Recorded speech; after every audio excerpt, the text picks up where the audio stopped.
All right, we're back again with Patrik Os, and we last talked about the third question on the faithandheritage.com question and answer, but isn't it racist to prefer your race over other people? We're kind of going to go with a subtopic based on current events in this recording, and the topic being, and I guess we'll try to set it up here, Patrik, but what are we actually seeing compared to what we might have seen even a year or two ago in the world today on this topic of race? Before we were seeing, especially among Christians, that there's no such thing as race. There's just one race, the human race. And that was perpetrated by the world as well, for the most part. Not 100%, but what differences are you actually seeing now compared to like a year or two ago? Well, it seems to be me. It's a lot more common to see not so many of those folks saying one race or no race but the human race. Instead, we're seeing, there are races, and your race has been disadvantaging other races, and you've got a lot to pay for. So this is we've seen.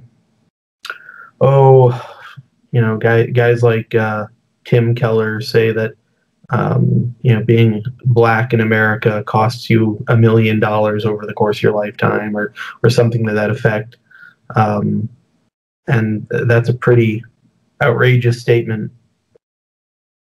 Yeah, he's been pretty horrendous.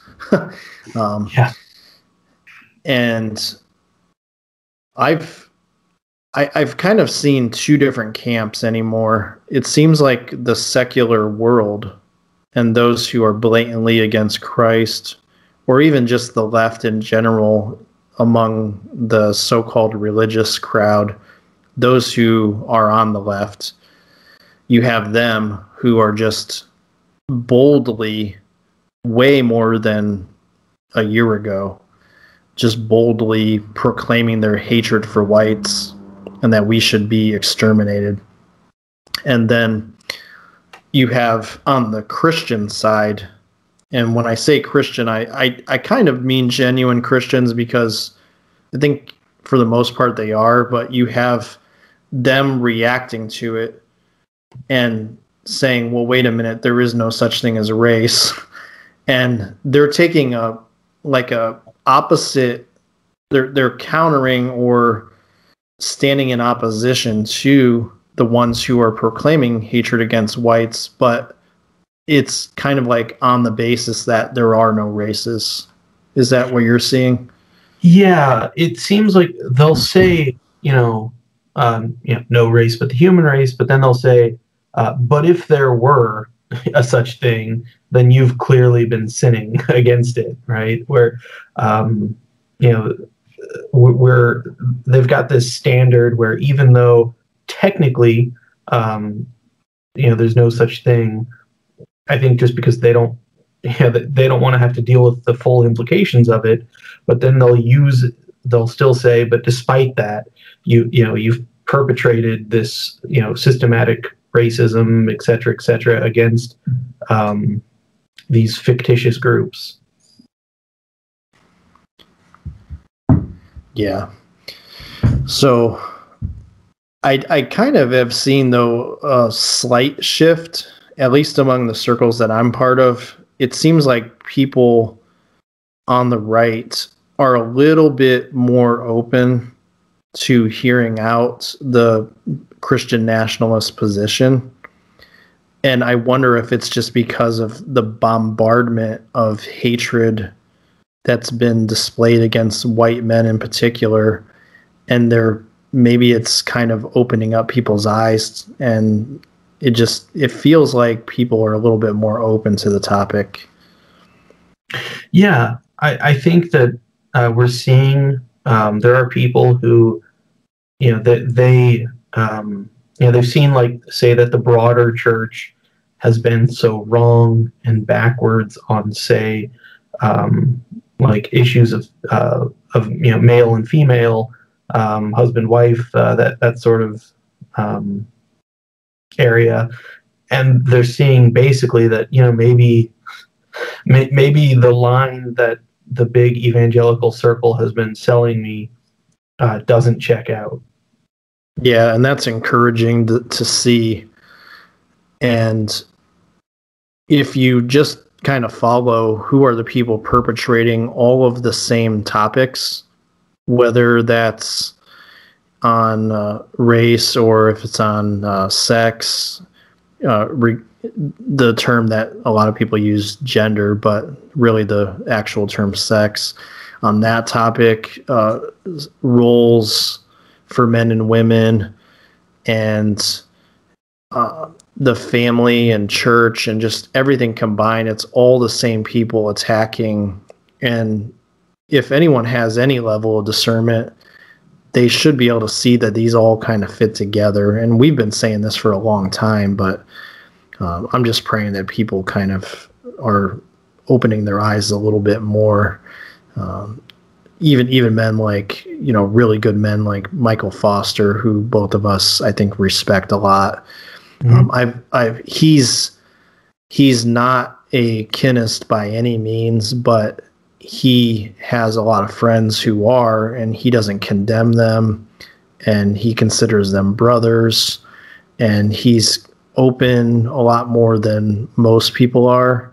And so you kind of have to respect that. And I really appreciate his work a lot. And I don't I don't try to push the race issue with him. I think what he's doing is extremely helpful, and he's on the front lines of the battle, doing some of the most effective work that we even see out there right now. Yeah, absolutely. I think he's right on the money. He's really doing God's work on this stuff. And look, yeah, I mean, I'm sure that if we really had a long conversation about the topic of race, that we'd find ourselves in different positions than he is. But I mean, the issue is that this is a topic that no one else wants to talk about. And that's really the only reason why I think either of us talk about it. It's not because it's it's certainly not the central gospel issue. And honestly, in some ways, I think Michael Foster is probably doing the more important work right now in talking about sex roles. But eventually, once the church starts to correct for that and get back on track, there are going to be these other issues that we've been ignoring for generations that we're going to have to talk about. And so, we're just a couple of voices, us, others, including guys like Faith and Heritage. But these have never been the only issue. It's just the issue that others aren't confronting at the moment. Right. And so, yeah, I would say neither one of us would say that the racial issue is not important, but I think I 100% agree with you. If I'm understanding you correctly, that I think you said something like, in some ways, what he's doing is even more important. And that's kind of how I felt about those who are fighting the issue on the topic of agrarianism and building communities and trying to build communities that are separate from the system. And the blessing of the whole thing with like guys like Michael Foster, I don't know if you saw that it looked like he was going to be teaming up with John Moody, and you might not know much about John Moody, but I've followed him for a while, and he's a homestead prepper, agrarian type guy. Lots of knowledge, and they were going to be teaming up together, him and Michael Foster, for a potential conference this year.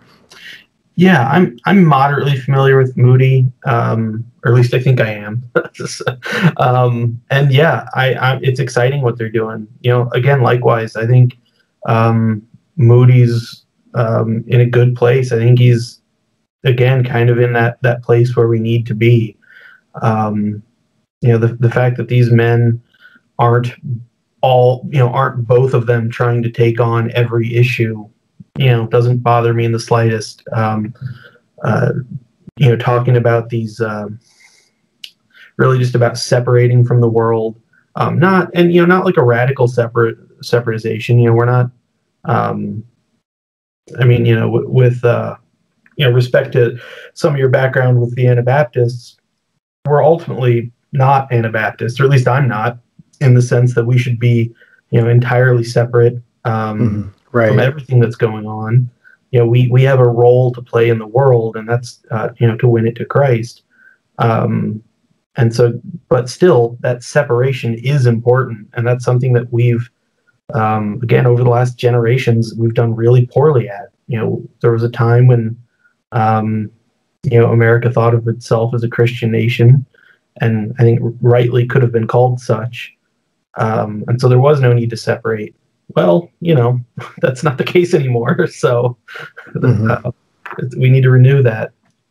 Yeah, there's a level of separation you could have where you have your separate communities from the world, or you have this level of separation, but you don't completely withdraw from the world. You still interact with the world. And I even said before, even the Amish, they interact with the rest of the world, even though they have their own separate communities. So it's not like they're hiding from people that are not Amish. Right, that's true.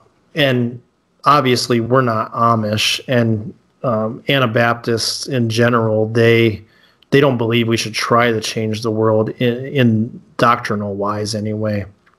But we do, and when I can't withhold the excitement that I have hearing guys like Michael Foster talking about building communities with guys that are homestead agrarian type people, and the necessity for having systems that are not dependent on the big world system. I am just pumped for it, and I think this is where revival is going to spring out of, even though we might have to suffer for a time. Yeah, absolutely. His mantra, county over country, that really resonates. Mm-hmm. Yeah, and that's going back even, I think it was last year or so that we, me and my family, we put together a 100-year vision and created a vision statement and mission statement. And our goals are, let's win our street for Christ, or our road that we live on, I should say, and be kind of sustaining in our community, and let's build that into the township we live in, and then let's build up to our county and go from there. And so it's just it's not only wise, but it's something that I can just see that it absolutely will work if we seek to honor Christ first and we build it around Christ. Of course, if we try to build it around the strength of man and the wisdom of man and so on, then it will fail. But if we do it in a repentance toward Christ and a full commitment to obeying him, then there's nothing that the gates of hell can do to stop it. Amen. So, all right. Well, do you have any closing thoughts on that topic? I know it was a little bit scattered and random, but some important topics, I think. Yeah, no, I think that was good.